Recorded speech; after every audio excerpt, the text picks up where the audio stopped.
Christmas decor, farmhouse style, and all on a budget. That's what I have for you today. Let's get started.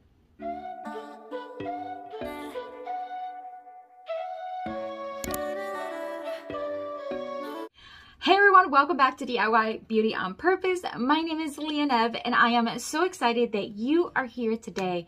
I have for you 4 really cool, really inexpensive farmhouse style Christmas decor that I know you're going to love.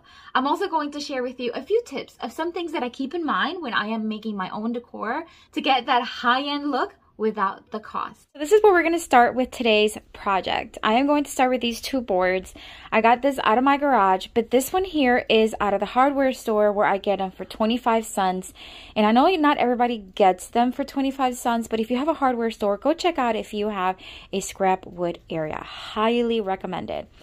So this one was already this size. I haven't even measured it. I can tell you what the size is, but it was already this size, but it's actually pretty perfect for what I needed. This one right here, I have no clue where it came from. All I know it was in our garage, and it's a little bit bowed. You see how it has like a little bit of a curve?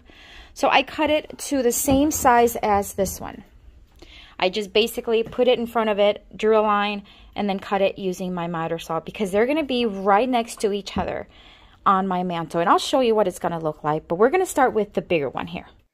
The second tip that I am going to share with you is make sure that if you are going to make a decor that you know exactly where it's going to go, measure and make sure that it's the appropriate size for that space.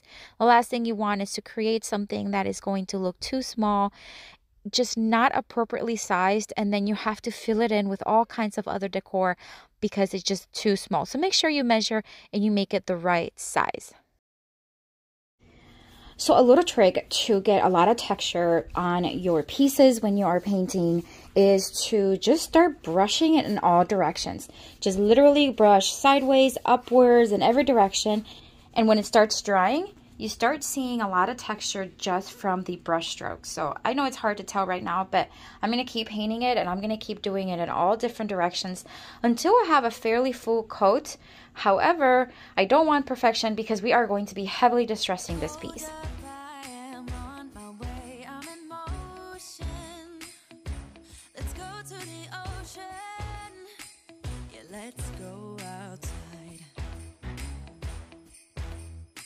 All right, so here's where we're at. This is where I'm actually going to leave it at. You're going to see that I left some corners, some brush strokes, some of the brown peeking through, like right there and right there. And that's okay, because again, we are going to be heavily distressing this board to give it a very farmhouse look. Every so often, I have a company that sponsors my videos, and these sponsors help to support my family and my channel, and I'm so grateful for today's sponsor, which is Cricut. I know you're familiar with them. They are amazing. They have some amazing cutting machines and tools and supplies to make crafting and to help small businesses thrive and just create things easier and a lot better. So I am using Cricut Design Space here to create this very large sign that's going to go on my mantle, and it's going to say Christ the Savior is born, which is perfect for Christmas. It's perfect for what our home believes. And so I'm just going to create it in the size that I needed. Now, Cricut cutting mats only cut certain sizes, especially in the width. So I am going to separate them into 2 separate sections. So Christ the is going to be in one part. Savior is born is going to be on the next part. But it's all going to cut together at the same time because we are using the Cricut Maker 3, and it uses smart vinyl, which means you do not need a mat for this one, and all you do is just put it in and let the machine cut, and it is awesome to see this machine go at it. It is just so fast, so efficient, and it just cuts anything you really give it to cut. Hang out on the beach without freezing. Yeah, isn't that amazing?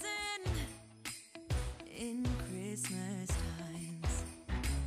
Not only can you cut tons of different textures and materials on the Maker 3, but anything you cut on a Cricut machine, you can either cut a decal or you can cut a stencil. And so in this case, we are going to use what I cut as a stencil. We are going to place it on the board and then paint it as a stencil, but you can also use it as a decal. So in that case, you would just remove the excess part of the vinyl, leaving the actual design. Because I am going with a farmhouse Christmas style on my decor this year, I am going to have a black and white color. So I am going to stencil it using Rust-Oleum chalk paint in the charcoal, and I am using a chalk paint brush, which I love stenciling with. It just makes it go a lot quicker, and I do have a couple of them in my Amazon store. If you want to check it out, it is linked down below. Removing the vinyl there is always so satisfying, and then just weeding out the excess vinyl. And we're done with this one. I am going to be distressing it, like I mentioned earlier, pretty heavily. So I am going to use my palm sander and a 150 grit sandpaper. I'm going to focus very heavily on the corners as well as the edges, but I'm going to just sand down all of it so it just has a worn, natural distress to it. I'm not going to show you this one quite yet as a final reveal because I do want to make my second farmhouse Christmas decor using the second board, and then I'll show them to you together. So this one, as I mentioned earlier, I cut to the same size as the larger board. I am going to sand it down just a bit, making sure there are no splinters and that it's smooth. And then I'm also going to give it one pretty rough coat of Rust-Oleum chalk paint in the linen white. All right, so once again for this one, I left it pretty rough. I didn't want to like full coverage because, like I mentioned, I am also going to be distressing this one pretty heavily. Using Cricut Design Space, I did go into the image section and I found this tree. I just made it the size that I needed for the board that I had. Now I'm going to put it right on top of the board, remove the transfer tape, and then stencil it once again using the same technique as the one before, using the same color and the same type of brush. That way it goes quicker and it just looks always really good. So we're going to remove the vinyl, revealing the actual tree. And I thought it looked so cute, but we are going to be distressing it once again using my palm sander and a 150 grit sandpaper. When we're done with the sanding, we're going to be done, and I am going to show you a little behind the scenes because I want to show you how I am going to somewhat style these two boards, these two signs on my mantle. Now, it is not going to be on my regular mantle. It's going to be on the ones that I stage items in, but I think it'll give you a good idea. All right, so this is usually where I stage all my decor, and so I'm going to remove what I have up there, and I'm going to place the two mantle large signs that I made, just to kind of show you how I would use those two on a mantle. Now, this mantle is a lot smaller than what my real mantle is, but it'll give us a good idea on the setup.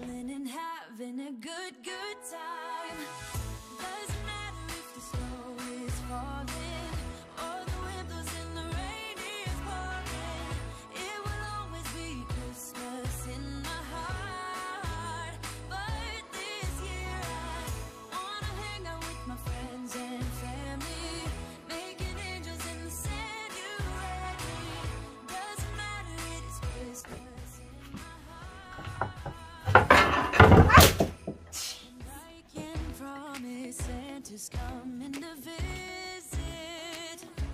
No, he wouldn't miss this in Christmas times. All right, so there you have it. This is kind of what I am envisioning for my mantle, but it's going to be a lot larger and there's going to be a lot more surprises. So make sure you are subscribed to my home channel because that's where I am going to show you how I decorate my home for this Christmas. But look how beautiful, stunning this farmhouse Christmas decor turned out. It is large, it is durable, and so quality made. I love it.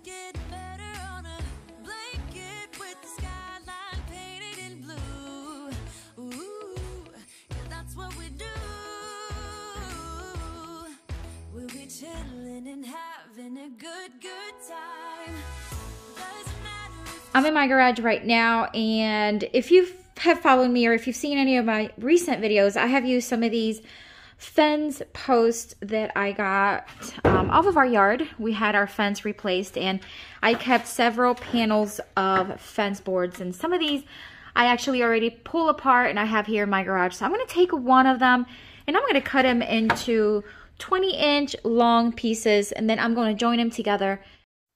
So I have the boards cut to about 20 inches, and I did angle 2 edges on the other one just to kind of match each other. And I am going to sand them down just to smooth them out and just clean them up a little bit. Again, using my electric sander as well as a 150 grit sandpaper. I'm going to take these 2 pieces of leftover wood that I get at the hardware store. I'm going to hot glue them as well as brad nailer. Which brings me to tip number 4, and that is to do not be afraid to use power tools for a higher quality finish. I can't say this enough. I do sell some items on Etsy as well as my booth, and the ones that sell are the ones that look high end and are made with good quality items. So if you can afford them, and if you are able, and don't be afraid of them, just be very respectful of power tools, but they do help make and create so much better quality items. I did dry brush a little bit of the boards with Rust-Oleum chalk paint in the linen white. Now I'm going to take some of these craft paper that I have on hand, and there may not be as Christmassy as you think, but I think in the end it's going to look really cool. I'm going to take different styles and different colors, and then I'm going to go back to Design Space on Cricut. I'm going to take some more of those pine trees. I'm going to find some different styles as well. I'm going to start placing them in different sizes and different shapes all around, and that way we can cut as needed. Then I'm going to remove the background because that was just giving me an idea of the size. And then we're going to start cutting them and using a little technique that I'm going to show you. So here is how I can use multiple paper on one mat at a time, so I don't have to cut one tree at a time. It's a little bit more work, but in the end, it really saves you time. So what I do is I take these, and when you're here ready to cut, so you can see here the mat, this is what it looks like. So this is what the whole mat looks like, and this is how it's going to cut it. So I know that the first tree goes from 1 inch all the way down to 9 inches. So I want to make sure I have a piece that is 9 inches long, and then the width goes from 1 inch to about 4 inches. So it needs to be 9 inches by 4 inches. So I'm going to go on my mat, and I am going to cut a piece that's 9 by 4. Wait, where is it at? Right here. 9 by 4, and then maybe of the black. Maybe I want that one to be in black. And then what I'll do is I'll look at the other one and say, okay, so this one is from, let's say 4.5 to about 8.5, and then about 8 inches or 8.5 inches long. And that's what I'll do. And I'll have patched up all these papers, so when it cuts that, it's going to cut them all in one cut. So this is what the mat looks like with all the pieces cut. And now I'm going to place it on my Cricut and start cutting. I tell you what, my Cricut Maker 3 really makes my job so much easier. I'm so glad and thankful for it. So once I had the trees all cut, and I'm just going to start placing them, just kind of eyeing out what I like, what I see, which one should go where, and you really just follow your instinct, just whatever works for you. And of course, this would be great with other colors, maybe even fabric. The Maker 3 does cut fabric as well. So anything that you may have on hand, you don't have to go out and buy it. You just have whatever you have, just use it.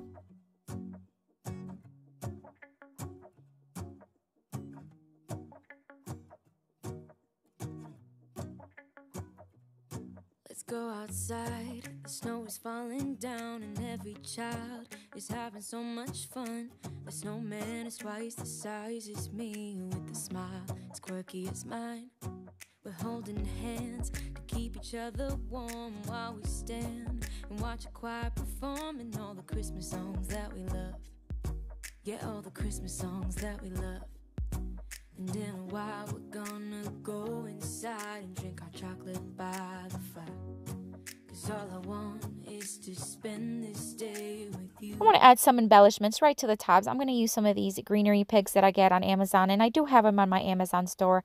And I'm going to staple them to the top, one on each side. And then I'm going to take this little, it's like a pine cone garland. I found it at Dollar Tree, and it's not my usual Dollar Tree, but it actually looked very cool. So I'm going to grab 2 of them. I'm just going to place them and hot glue them one to each side. And then I'm going to add a bow. I'm going to take a teaking stripe gray and white ribbon that I already had on hand from Dollar General. And I am going to make a double loop simple bow, tie it in the center, and hot glue it in the center of the arrangement. Let me give you a Christmas, a moment we'll fill with love and joy. So beautiful, kissing on a mistletoe, baby, with you. I don't need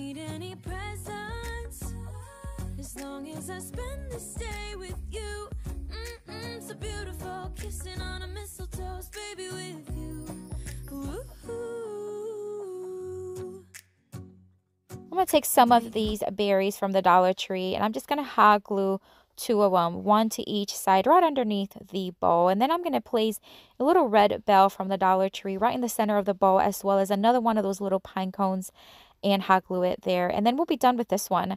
What a beautiful, very different, but very beautiful Christmas tree kind of farmhouse style Christmas decor. I love it. I think it turned out super cute. And again, using my Cricut just made it so much easier. What we're gonna do, I feel so blessed that I can be with you. 'Cause God knows that I've been longing for you. I just wanna hold you close. You know the stars are shining just for you. Let's take a walk and we can follow the moonlight till we reach a place we can stay. Maybe kiss a bit and dream away. And in a while we're gonna go inside and drink our chocolate bar. For the next farmhouse style decor, I'm going to take some of this drop cloth that I already had on hand. It's leftover. I've used it so many times. I'm going to cut off that little sewn trim that it has, because we're going to use that here in a little bit. And now I'm going to freehand a stocking. We're going to make our own Christmas farmhouse style stocking. And so I'm just freehanding, and then I am going to be cutting it. And then I'm going to use the first one I cut as my guide to cut the second one. It's cold outside, but the fire keeps us warm. We can spend the night underneath the mistletoe.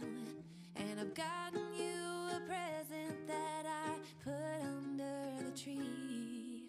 Tomorrow it is Christmas, the first for you and me. The snow is falling down. Now, you can certainly sew it, but if you follow me for a while, you know that I'm not a fan of sewing. I love sewing. I'm just not really good at it. So I'm just going to hot glue it, and I thought that was very sufficient. And I'm going to go all around except the top. We're going to leave the top open.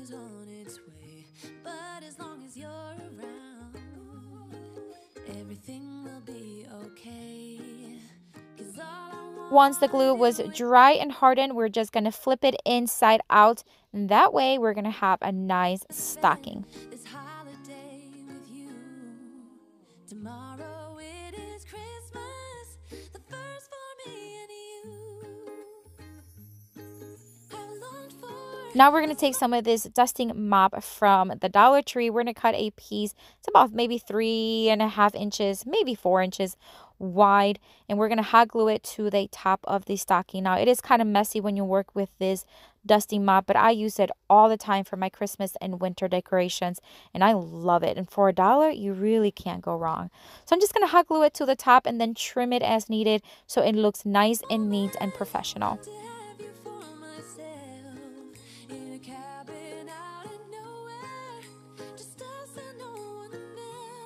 Now we're going to take that piece that we cut off earlier. We're going to cut a piece that's about 7 inches or 8 inches long.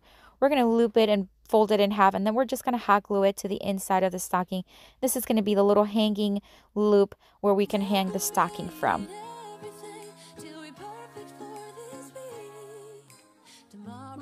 I'm going to add some decorative items here, just some leftover picks that I already had. This is one that I got several years ago from Dollar General. And then this one we got this year from Dollar General as well. And then we're just going to place a wooden snowflake ornament from the Dollar Tree right on top. And that's it for this one.